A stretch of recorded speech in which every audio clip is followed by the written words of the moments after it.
Step 1. Build sentry gun. Step 2. Let it do everything for you. Step 3. Wait, why is it not working? Step 4. Experience death. Step 5. Contemplate. Spy versus Engineer. An iconic feud of the Badlands. Even if you don't play either of these classes much, you're still aware of how it generally works. Now, while I have made a video about this matchup before, that was a tutorial. This is not that. Instead, we're looking at the matchup from a nerdy game design standpoint because I like talking about this kind of stuff. While Spy is my favorite class, Engineer is easily my second. As I've stated before, I don't see Spy as a counter to Engineer, I see him as a foil. What I mean by this is that Spy actually shares a lot of traits with the Engineer, but in reverse. Spy and Engineer are the two most complex classes in the game by far. Both are light classes, they heavily rely on game sense and the ability to multitask, they typically avoid direct combat, they're the only two classes in the game with a PDA slot, and to have their melee weapon be a vital part of their playstyle, and keyword classes, not subclasses. Where they differ is that Engineer is about setting up systems for their team to use for support, while Spy is the anti-support, directly trying to infiltrate and destroy them. Engineer multitasks the maintenance of his own buildings, while Spy multitasks the enemy players he's sneaking around. You see what I mean? They're forces of the opposite things, and it makes sense why they are drawn into conflict with each other. Yin to Yang, Mario to Bowser, Sonic to Shadow, Twitter to civilized discussion. I am of the firm belief that Spy and Engineer are both made significantly more interesting to play as, thanks to the other's existence. The sentry gun is a reliable aimbot. Any enemy that enters its bubble is basically guaranteed to get shot at. If they want to move in that area, it must be dealt with. This is especially apparent when it's guarding an important choke point.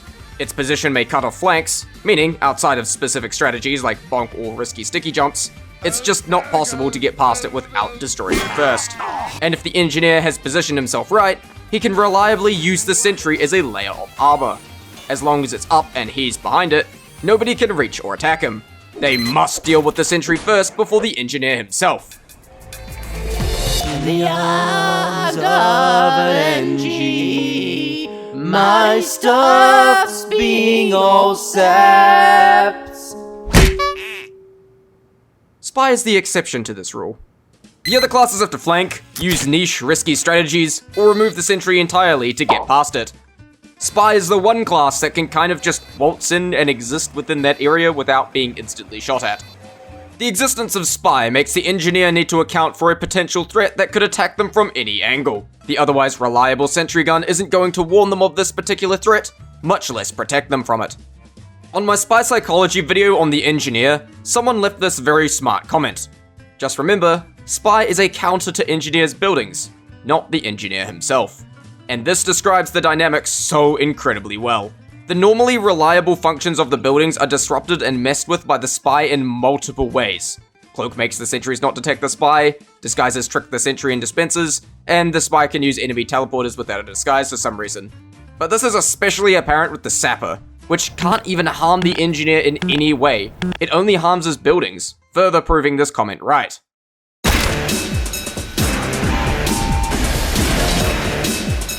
While the Sapper takes its time to destroy the building, and can be removed with a couple wrench swings and a few extra swings undoing the damage, it instantly disables the building. It's like the Spy walks up to the sentry and flips the off switch. And because it ticks down to its destruction and the fact a non-functioning sentry is easier to destroy, it forces the Engineer to deal with the problem now. But aren't weapons that are specifically designed to counter one class bad? It literally needs to exist for the matchup to work properly, which is why it's a stock weapon. Spy makes it so the Engineer cannot rely entirely on his buildings. Yes, there are other classes, especially Demoman, that are good at dealing with sentries, but those classes still play by the rule that they can't enter the bubble without dealing with the sentry first. The Spy matchup is so interesting because he is the exception. Dealing with a Spy is completely different than the other classes. Spy is really good at punishing complacency, not just with Engineer, but with other classes too. Spy is known to kill new players a lot, and that's by design. It teaches those players to pay attention to their surroundings instead of what's just in front of them. Spy acts as a test of if you're paying attention, as not doing so is the most common way to die to a Spy. This is notable on some classes more than others, but especially on Engineer. It teaches new players to not just set up their buildings and leave it at that. You need to actively pay attention and maintain them. The sapper plays into this idea, as removing them or preventing spies from getting that close in the first place is part of the maintenance process. Which is why I think the homewrecker is stupid. In fact, my opinion has changed since this video. Spy can spam the sappers as much as he wants, which may seem cheap, but that's a way the engineer is punished for clumping buildings too close together, or, more importantly, not actually dealing with the spy. If the sentry isn't going to shoot him, do it yourself! This teaches the engineer to actually use his own conventional weaponry and not rely on the sentry to always do it for them. When the sentry is taken out of play, both classes are somewhat equal in power level. This challenges the engineer to win a fight without the use of a sentry. This especially punishes turtle engineers, as huddling up makes them a very easy target, because Spy has on the bullet dispenser. Since you can just keep spamming sappers to stop the sentry firing at you while you show them the power of DIYD. But eventually the engineer player realizes, wait a minute, I can use the shotgun against any class. Yep, the lesson to just shoot the damn spy carries over into engagements with the other classes as well, as the engineer player learns that they actually can fight back without a sentry should the situation call for it. As a result, the engineer now adopts a more active playstyle thanks to the lessons learnt from spy encounters. For example, I found this engineer in Double Cross who set up a nest on the intel and just left it alone. Obviously, it was a free sap. When he returned, he would set it up again, wait a bit, and leave, and shortly after, just do it again. They eventually learnt that they actually needed to stick with the nest to prevent sappers, and started playing more actively. Yes, bullying free-to-play Engies is for the greater good. And is also just funny. He doesn't know. He can't place it. He can't place his teleporter. Where's the teleporter gone? Why isn't it working? Why isn't it working? He doesn't have any clue.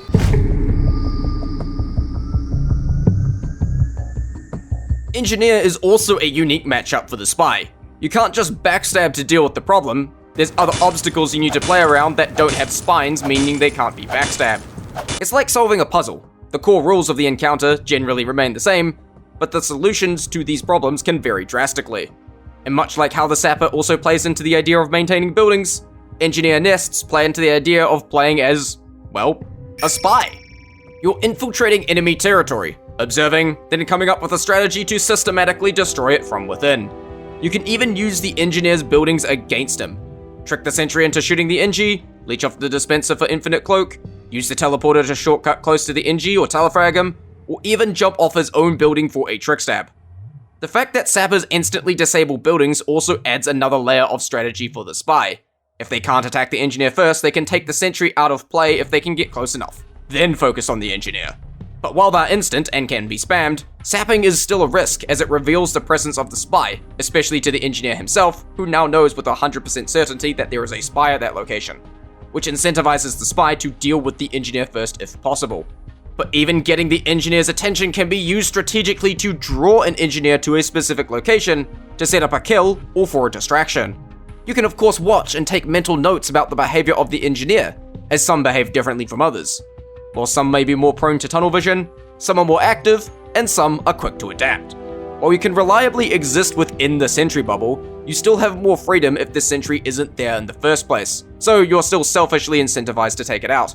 Because game design is just the act of emotionally manipulating the player into behaving in certain ways without them realizing it. And you know how in my last video I said how I liked the Eurototal reward so much because it's both interesting to use and to fight against? Well, the engineer is full of these kinds of weapons, especially concerning the spy matchup. Wrangler gives the sentry a shield, but the sapper bypasses it. And when the sentry is being manually controlled, it won't warn the engineer that you're coming, and for an additional 3 seconds after being put away, giving you a window to strike if the engineer carelessly uses it.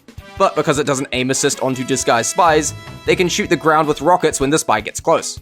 The risky ranger lets the engineer play further away from his buildings, but the sapper renders it ineffective and forces the engineer to do it the old-fashioned way. It's also weaker as a weapon and gives the spy a bigger advantage in a fight without the sentry. However, the engineer with good timing and metal management can yoink the building away from the spy as they approach, saving the engineer from having to run to it. The short circuit can be good at revealing spies in an area, but costs a significant amount of metal to do so. The Eureka effect counters the destroy teleporter at spawn strategy and can teleport to exits even while sapped. But the spy can use this to bait the engineer into teleporting into a backstab or catch them out during the animation, Or if the spy suspects there's an exit hidden behind their spawn, it becomes a cat and mouse game of them trying to find it. The gunslinger makes the sentry less of an important threat and puts more attention to the engineer themselves, who will be moving around the map more and become more important to kill. And the Frontier Justice is a trap card that is activated once the building is destroyed that can catch the spy off guard, but it is countered by dealing with the engineer first, as the engineer only gets the crits if the sentry dies while he's alive.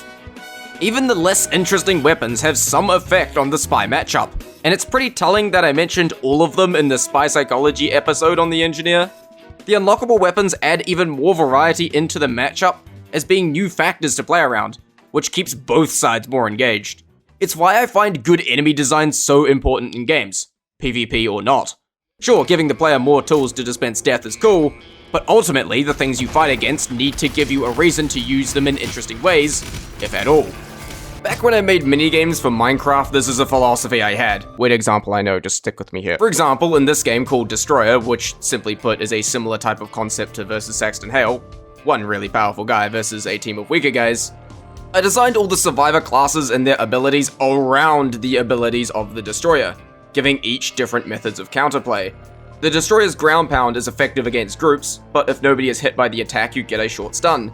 Scout's dash could dodge it, or the Brute's ability can block it entirely, making the Destroyer more careful around ground pounding a Brute in a 1v1. In an update where I added alternate abilities to each class, despite not giving anything new to the Destroyer, it still added more interesting gameplay for them, and even a couple abilities that could backfire on survivors. And that's why I like the Spy vs Engineer matchup so much. Each class presents the other with interesting challenges to play around, and both sides need to constantly adapt their strategies. They both keep each other on their toes with changing tactics, and it makes both classes more engaging to play as the key traits of their gameplay are both enhanced. An endless feud that keeps the gears turning.